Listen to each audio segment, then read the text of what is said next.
The heavens, the earth, and all their vast array were finished. On the seventh day God finished his work which he had done, and he rested on the seventh day from all his work which he had done.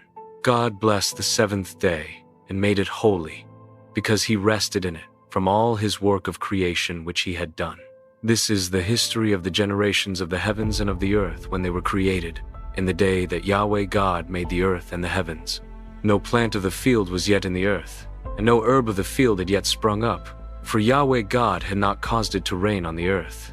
There was not a man to till the ground, but a mist went up from the earth, and watered the whole surface of the ground. Yahweh God formed man from the dust of the ground, and breathed into his nostrils the breath of life, and man became a living soul.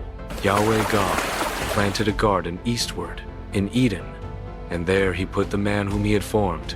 Out of the ground Yahweh God made every tree to grow that is pleasant to the sight, and good for food, including the tree of life in the middle of the garden and the tree of the knowledge of good and evil. A river went out of Eden to water the garden, and from there it was parted, and became the source of 4 rivers. The name of the first is Pishon. It flows through the whole land of Havilah, where there is gold, and the gold of that land is good. Bdellium and onyx stone are also there. The name of the second river is Gihon. It is the same river that flows through the whole land of Cush. The name of the third river is Hiddekel. This is the one which flows in front of Assyria. The fourth river is the Euphrates. Yahweh God took the man and put him into the Garden of Eden to cultivate and keep it.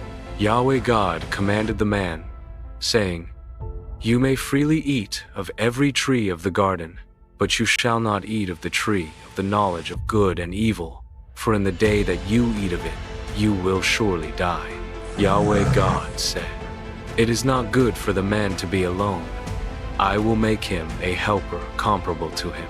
Out of the ground Yahweh God formed every animal of the field and every bird of the sky, and brought them to the man to see what he would call them. Whatever the man called, every living creature became its name. The man gave names to all livestock, and to the birds of the sky, and to every animal of the field. But for man there was not found a helper comparable to him.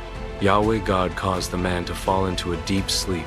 As the man slept, he took one of his ribs and closed up the flesh in its place. Yahweh God made a woman from the rib which he had taken from the man, and brought her to the man. The man said, "This is now bone of my bones and flesh of my flesh. She will be called woman, because she was taken out of man. Therefore a man will leave his father and his mother, and will join with his wife, and they will be one flesh." The man and his wife were both naked, and they were not ashamed.